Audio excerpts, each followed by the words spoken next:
আসসালামু আলাইকুম রহমতুল্লাহ। প্রিয় দর্শক, আজকে আমাদের আলোচনার টপিক হচ্ছে ঈমানের সাথে মৃত্যু লাভ করার গুরুত্বপূর্ণ 10টি আমল এবং দোয়া। প্রিয় দর্শক, আমরা সবাই জানি যে আমরা যদি জান্নাতের মেহমান হতে চাই, জান্নাতে ঢুকতে চাই, তাহলে অবশ্যই আমাদেরকে ঈমানের সাথে মৃত্যুবরণ করতে হবে। আমাদের সারা জীবন কি আমল করলাম বা না করলাম, এটা যতটুকু গুরুত্বপূর্ণ, এর চেয়েও বেশি গুরুত্বপূর্ণ হচ্ছে যে আমার মৃত্যুটা কোন অবস্থায় হয়েছে। মৃত্যুটা যদি ঈমানের হালতে হয়, ঈমানের অবস্থায় হয়, তাহলে আশা করা যায় আল্লাহ রাব্বুল আলামিন আমাদেরকে ক্ষমা করবেন এবং আমাদেরকে অবশ্যই তিনি জান্নাত দান করবেন। এজন্য যে সমস্ত আমলের মাধ্যমে ঈমানি মৃত্যু লাভ করা যায়, মৃত্যুর সময় ঈমান নসিব হয়, সেই আমলগুলো আমাদেরকে অবশ্যই বেশি বেশি করতে হবে এবং এগুলো করার মাধ্যমে আমাদের মৃত্যুর সময় যেন আমাদের ঈমান নসিব হয়, এই বিষয়টা এনশিওর করতে হবে। প্রিয় দর্শক, ঈমানের সাথে মৃত্যু লাভ করার জন্য যে সমস্ত আমল কোরআন সুন্নায় বর্ণিত হয়েছে, এর মধ্যে 1 নম্বর যে আমলটার কথা আমরা শেয়ার করব, সেটা হচ্ছে শিরিক বেদাত মুক্ত স্বচ্ছ পরিচ্ছন্ন ঈমান। আপনার ঈমানটা যদি খাঁটি থাকে, ঈমানটা যদি স্বচ্ছ পরিচ্ছন্ন থাকে, ঈমানটা যদি বিশুদ্ধ থাকে, কোনো ধরনের শিরিক এমনিভাবে কুফরি বা বেদাতি কোনো রকম কর্মকাণ্ডের সাথে যদি আপনি লিপ্ত না হন, তাহলে আশা করা যায় আপনার মৃত্যুর সময় ঈমান নসিব হবে ইনশাআল্লাহ।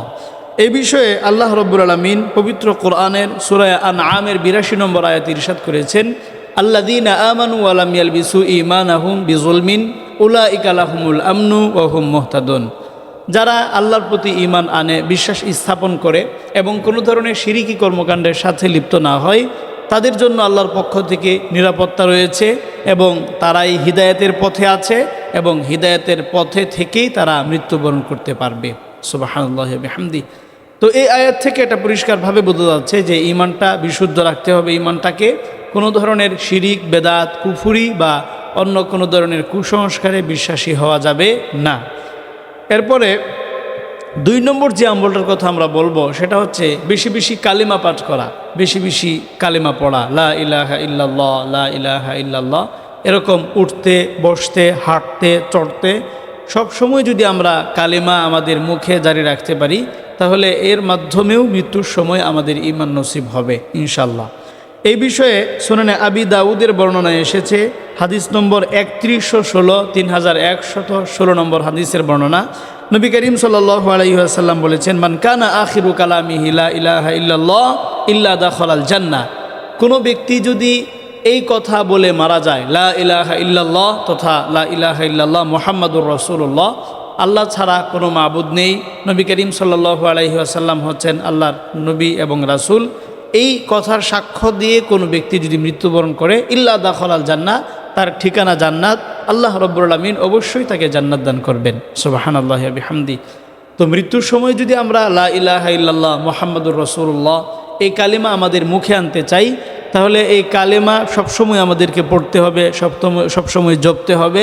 সেই সাথে এই কালিমার যে দাবি, সেই দাবি অনুসারে আমাদের জীবনযাপন করতে হবে। তৃতীয় যে আমলটার কথা আমরা শেয়ার করব, সেটা হচ্ছে কোরআন এবং সুন্নাহকে আঁকড়ে ধরা, কোরআন এবং সুন্নাহকে শতভাগ ফলো করা। আমাদের ব্যক্তিগত জীবনে, পারিবারিক, সাংসারিক, রাজনৈতিক, অর্থনৈতিক, আন্তর্জাতিক জীবনের প্রত্যেকটা সেক্টরে কোরআন এবং সুন্নাহকে আঁকড়ে ধরা। আমরা যদি কোরআন এবং সুন্নাহ অনুসারে আমাদের জীবনটা গড়ে তুলতে পারি, আমাদের পরিবার, সমাজ, রাষ্ট্র সব কিছু যদি আমরা কোরআন এবং সুন্নাহর ভিত্তিতে গড়ে তুলতে পারি, এই কাজের মাধ্যমেও মৃত্যুর সময় আমাদের ঈমান নসিব হবে ইনশাআল্লাহ। এই বিষয়ে মুয়াত্তা মালিকের মধ্যে একটা হাদিস বর্ণিত হয়েছে। নবী করিম সাল্লাল্লাহু আলাইহি ওয়াসাল্লাম বলেছেন, তারাকতু ফিকুম আমরাইন লান তাদিল্লু মা তামাসাকতুম বিহিমা। আমি তোমাদের মাঝে 2টো জিনিস রেখে যাচ্ছি, এই 2টো জিনিস যতদিন তোমরা আঁকড়ে ধরবে ততদিন পর্যন্ত তোমরা পথভ্রষ্ট হবে না, গুমরা হবে না। এর মধ্যে একটা হচ্ছে কিতাব আল্লাহ ও সুন্নাতা রসুলি। আমি আল্লাহর কিতাব কোরআন তোমাদের মাঝে রেখে যাচ্ছি এবং রাসূলের সুন্নাহ হাদিস তোমাদের মাঝে রেখে যাচ্ছি। এই 2টো জিনিস যতদিন পর্যন্ত তোমরা অনুসরণ করবে, তোমরা আঁকড়ে ধরবে, ভালোভাবে ফলো করবে, ততদিন তোমরা পথভ্রষ্ট হবে না, ততদিন তোমাদের বিপথগামী হওয়ার কোনো আশঙ্কা নেই। সুবহানাল্লাহি ওয়া বিহামদি। তো আমরা যদি মৃত্যুর সময় আমাদের ঈমান নসিব হোক, সেটা যদি আমরা চাই, অবশ্যই আমাদের প্র্যাকটিক্যাল লাইফে কোরআন এবং সহিহ সুন্নাহ অবশ্যই অনুসরণ করতে হবে। এরপরে চতুর্থ যে আমলটার কথা আমরা বলবো সেটা হচ্ছে নিজেকে সবসময় নেক আমলের সাথে সম্পৃক্ত রাখা, সবসময় কোনো না কোনো ভালো কাজের সাথে সম্পৃক্ত থাকা। আমার অ্যাক্টিভিটিস, আমার কার্যক্রম যেন এমন হয় যে প্রত্যেকটা মুহূর্তে আমি কোনো না কোনো ভালো কাজের সাথে সম্পৃক্ত। আমরা যদি প্রত্যেকটা সময়েই কোনো না কোনো ভালো কাজের সাথে যদি সম্পৃক্ত থাকতে পারি, এই কাজের মাধ্যমেও আমাদের মৃত্যুর সময় ঈমান নসিব হবে ইনশাআল্লাহ। এই বিষয়ে সুনানে তিরমিজির বর্ণনা এসেছে, হাদিস নম্বর 2142, 2142 নম্বর হাদিসের বর্ণনা। নবী করিম সাল্লাল্লাহু আলাইহি ওয়াসাল্লাম বলেছেন, ইদা আরাদাল্লাহু বিআবদিন খায়রান ইস্তা'মালাহু, কোনো ব্যক্তি ব্যাপারে আল্লাহ রব্বুল আলামিন যখন কল্যাণ কামনা করেন তখন তাকে কাজে লাগান। তো সাহাবায়ে কারাম প্রশ্ন করলেন, কি ধরনের কাজে লাগান? তখন বিশ্বনবী বললেন, ইউফিকুহু লিআমালিন সালিহিন ক্বাবলাল মাউত, আল্লাহ রব্বুল আলামিন তাকে মৃত্যুর পূর্বে ভালো ভালো কাজ করার সুযোগ দান করেন। এই ভালো কাজ করার মধ্য দিয়ে তাকে আল্লাহ রব্বুল আলামিন কাজে লাগান। সুবহানাল্লাহি ওয়া বিহামদি। তো এই হাদিস থেকে এটা পরিষ্কারভাবে বোঝা যাচ্ছে যে মৃত্যুর পূর্বে যদি আমরা ভালো কাজ করতে পারি, সবসময় যদি আমরা ভালো কাজের সাথে সম্পৃক্ত থাকতে পারি, এর মাধ্যমেও কিন্তু আমাদের ঈমান নসিব হবে। এরপরে 5 নম্বর যে আমলটার কথা আমরা বলবো সেটা হচ্ছে ঈমানদার, এমনিভাবে সালেহ, নেককার, আল্লাহর প্রিয় বান্দাদের সাথে উঠা বসা করা। সবসময় যদি আমরা আল্লাহর প্রিয় বান্দাদের সাথে উঠা বসা করি, এমনিভাবে আমার ফ্রেন্ড সার্কেলের যারা সদস্যরা থাকবে, আমার সোসাইটির যারা থাকবে বা আমি যাদের সাথে চলাফেরা করব, তারা যদি ভালো মানুষ হয়, সবসময় যদি আমি ভালো মানুষের সাথে থাকতে পারি, তাহলে এই আমলটার মাধ্যমেও আমাদের মৃত্যুর সময় ঈমান নসিব হবে ইনশাআল্লাহ।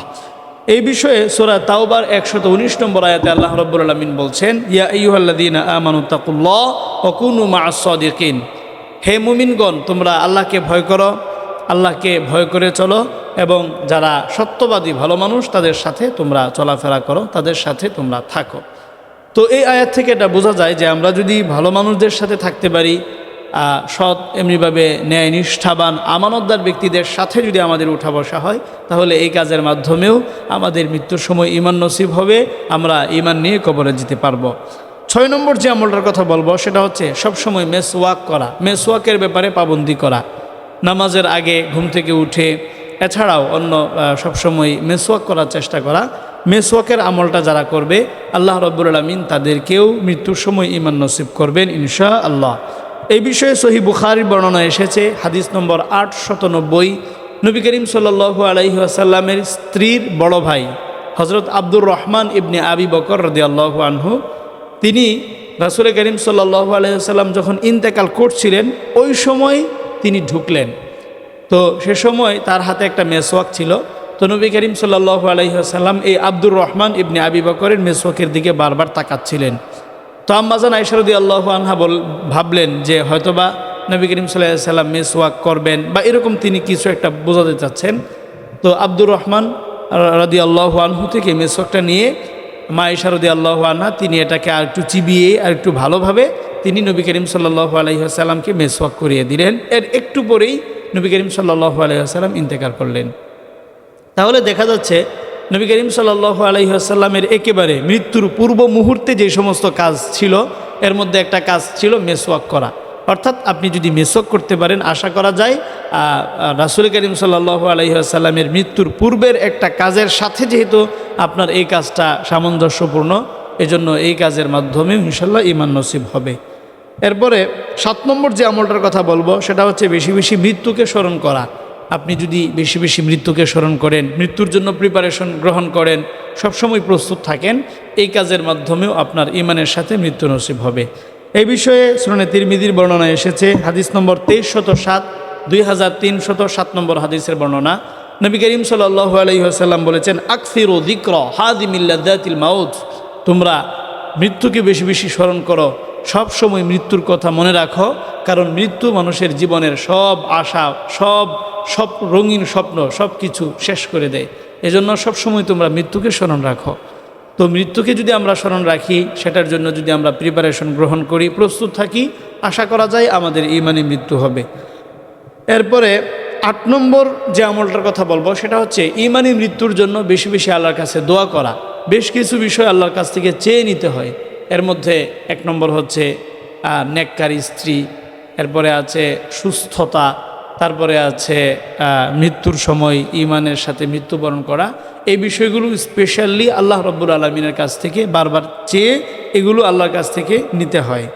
তো যারা সবসময় মৃত্যুর জন্য আল্লাহর কাছে ইমানি মৃত্যুর জন্য আল্লাহর কাছে সবসময় দোয়া করবে, আল্লাহ রব্বুল আলামিন তাদের জন্য অবশ্যই ইমানের সাথে মৃত্যুবরণ করার ব্যবস্থা করবেন এবং তাদের মৃত্যুর সময় ইনশাল্লাহ ইমান নসিব হবে।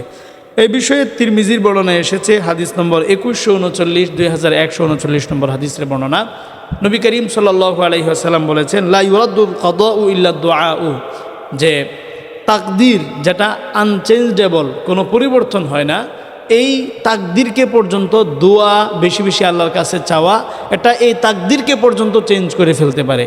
অর্থাৎ আপনি যদি বারবার আল্লাহর কাছে ইমানি মৃত্যুর জন্য দোয়া করতে থাকেন, আপনার মৃত্যুটা যদি ভিন্নভাবে হবে এরকমও যদি তাকদিরে লেখা থাকে, এরপরেও আল্লাহ রাব্বুল আলামিন সেই তাকদির চেঞ্জ করে আপনাকে ইমানের সাথে মৃত্যু লাভ করার সুযোগ দান করবেন। এরপরে 9 নম্বর আমল হচ্ছে আল্লাহর কাছে আশা রাখা যে আল্লাহ রাব্বুল আলামিন আমাকে ইমানি মৃত্যু দান করবেন। আল্লাহর ব্যাপারে সবসময় এরকম পজিটিভ মেন্টালিটি, এমনিভাবে আশাবাদী মনোভাব রাখা।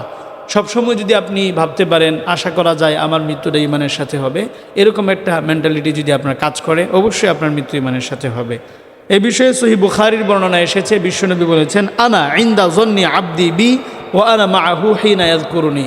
মানুষ আমার ব্যাপারে, আমি আল্লাহর ব্যাপারে যেই ধরনের ধারণা পোষণ করে, যেই ধরনের মনোভাব লালন করে, আমি তার সাথে ঠিক সেরকমই আচরণ করি। অর্থাৎ আপনি যদি আল্লাহর ব্যাপারে এই আশাবাদ ব্যক্ত করতে পারেন, আশা রাখতে পারেন যে আল্লাহ হয়তো বা আমার মৃত্যুটা ইমানের সাথে প্রদান করবেন, ইমানের সাথে আমার মৃত্যু আল্লাহ পাক দিবেন, তাহলে আশা করা যায় আপনার মৃত্যুটা ইমানের সাথে হবে। সর্বশেষ 10 নম্বর আমল হচ্ছে বেশি বেশি কবর জিয়ারত করা। কবর জিয়ারত ভালো কাজ, কবর জিয়ারতের মাধ্যমেও আশা করা যায় আপনার মৃত্যু ইমানের সাথে হবে।